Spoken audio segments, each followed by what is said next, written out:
Hi friends, welcome back to my channel. ನಾನು ಈ design ಹಾಕೋಕ್ಕೆ 10ನೇ ನಂಬರ್ ಕ್ರೋಶೆ ತೊಗೊಂಡಿದ್ದೀನಿ. ಈ ಥರ ಒಂದು ರೌಂಡ್ ಬೀಡ್ಸು ಮತ್ತು ಇನ್ನೊಂದು ಸ್ಮಾಲ್ ಬೀಡ್ಸ್, ಈ ಥರ ಬೀಡ್ಸನ್ನು ತೊಗೊಂಡಿದ್ದೀನಿ. ಈಗ ಗಂಟು ಹಾಕಿದ್ದೀನಿ. ಒಂದು ಗಂಟು ಹಾಕ್ಬಿಟ್ಟು ಅಲ್ಲಿಗೆ ಒಂದು ಸಿಂಗಲ್ ಚೈನ್ ಹಾಕೋತಾ ಇದ್ದೀನಿ. ಸಿಂಗಲ್ ಲಾಕ್ ಮಾಡ್ಕೋತಾ ಇದ್ದೀನಿ. 1 2 3 4 ಚೈನ್ ಹಾಕಿ ಎಲ್ಲಿಗೆ ಬರುತ್ತೆ ಅಲ್ಲಿಗೆ ನೋಡಿಬಿಟ್ಟು ಲಾಕ್ ಮಾಡಬೇಕು. ಲಾಕ್ ಮಾಡಿ ಮತ್ತು 3 ಚೈನ್ 1 2 3 ಚೈನ್ ಹಾಕಿ ಎಲ್ಲಿಗೆ ಬರುತ್ತೆ ಅಲ್ಲಿಗೆ ಕರೆಕ್ಟಾಗಿ ನೋಡಿ ಲಾಕ್ ಮಾಡಿಕೊಂಡು ಈಗ ನಾವು ಒಂದು ರೌಂಡ್ ಬೀಡ್ಸ್ ಹಾಕೊಳ್ಳೋಣ.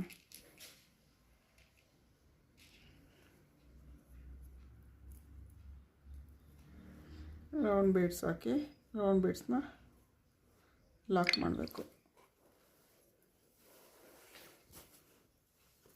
ಲಾಕ್ ಮಾಡಿಬಿಟ್ಟು ಅದು ಎಲ್ಲಿಗೆ ಬರುತ್ತೆ ಅಲ್ಲಿಗೆ ಅದನ್ನು ಲಾಕ್ ಮಾಡಿ ಸೀರೆನ ಉಲ್ಟಾ ತಿರುಗಿಸ್ಕೊಂಡು ಚೈನ್ ಹಾಕಬೇಕು. 1 2 3 4. ಇದು ಸ್ಮಾಲ್ ಬೀಡ್ಸ್ ಆಗಿರೋದ್ರಿಂದ 4 ಚೈನ್ ಹಿಡಿಯುತ್ತೆ. 4 ಹಾಕಿದ್ರೆ 4, 5 ಆದರೆ 5 ನೋಡ್ಬಿಟ್ಟು ಹಾಕಿ. ಈಗ ನನಗೆ ಇಲ್ಲಿ 5 ಚೈನ್ ಹಿಡಿದಿದೆ. 5 ಚೈನ್ ಆದಮೇಲೆ ಮತ್ತೆ 3 ಚೈನ್ ಹಾಕಬೇಕು. 1 2 3 ಚೈನ್ ಹಾಕಿ ಆ 3 ಚೈನ್ ಲಾಕ್ ಮಾಡಿದ್ವಲ್ಲ ಅಲ್ಲಿಗೆ ಲಾಕ್ ಮಾಡಬೇಕು. ಮತ್ತು ಸಾರಿನ ಉಲ್ಟಾ ತಿರುಗಿಸ್ಕೊಂಡು ಈಗ ಮತ್ತೆ 3 ಚೈನ್ 1 2 3 ಚೈನ್ ಹಾಕಿ ಪಿಕೋಟ ಮಾಡಬೇಕು. ಈ ಥರ ಈಗ ತ್ರಿಬಲ್ ಕ್ರೋಶೆ ಮಾಡೋಣ.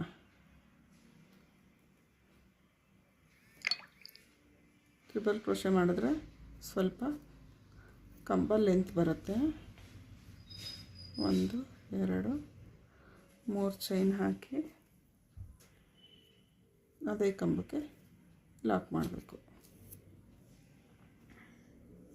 ಮತ್ತು ತ್ರಿಬಲ್ ಕ್ರೋಶೆ ಅದೇ ಕಂಬಕ್ಕೆ ಲಾಕು. 1 2 3 ಹಾಕಿ ಲಾಕ್ ಮಾಡಬೇಕು. ಇದೇ ಥರ ನಾವು 5 ಕಂಬ ಹಾಕೊಳ್ಳೋಣ.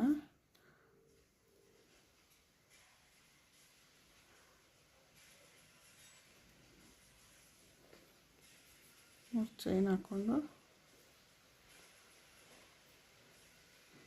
ಲಾಕ್ ಮಾಡೋದು. ಈಗ 1 2 3 4 ಆಗಿದೆ.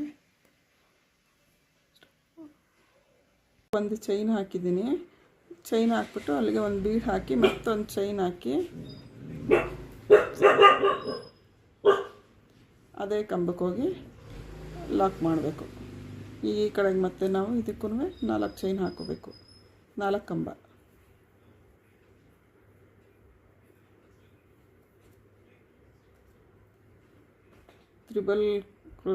ತ್ರಿಬಲ್ ಕಂಬ ಮಾಡ್ತಾ ಇರೋದು.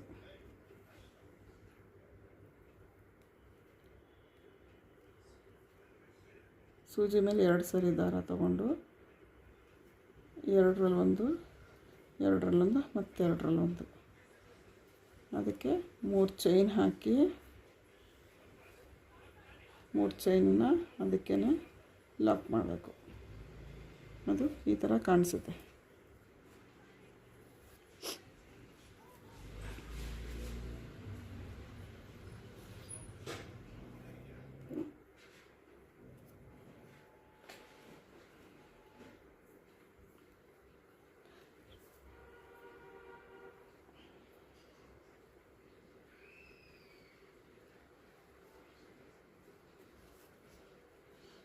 ತ್ರಿಬಲ್ ಕಂಬ 2ರಲ್ಲಿ ಮತ್ತು 2ರಲ್ಲಿ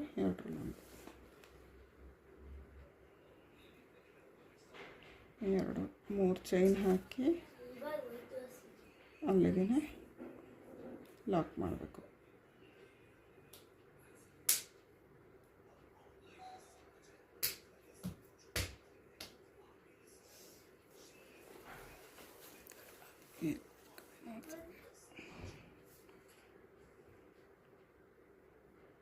ಈ ಕಡೆಗೆ 1 2 3 4 ಕಂಬ ಮತ್ತು ಈ ಕಡೆಗೆ 1 2 3 4 ಕಂಬ ಆದಮೇಲೆ ಈ ಸೀರೆಗೆ ಎಲ್ಲಿಗೆ ಬರುತ್ತೆ ಅಲ್ಲಿಗೆ ನೋಡಿಕೊಂಡು ಲಾಕ್ ಮಾಡಬೇಕು.